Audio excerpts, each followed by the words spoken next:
In this video, I'll show you how to move a Figma page from one file to another. Start by opening the file that contains the page you want to move. Then, open the destination file in another tab where you want to place the content.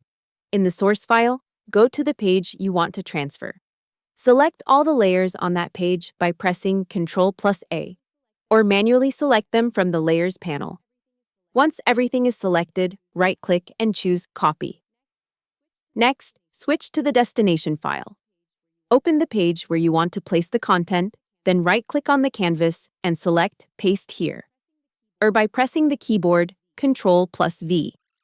All the selected elements will now appear in your new file, and you can reposition or organize them as needed. And that's it. You've successfully moved your design content from one Figma file to another. Hope the tutorial was helpful. Subscribe to my channel and see you in the next video.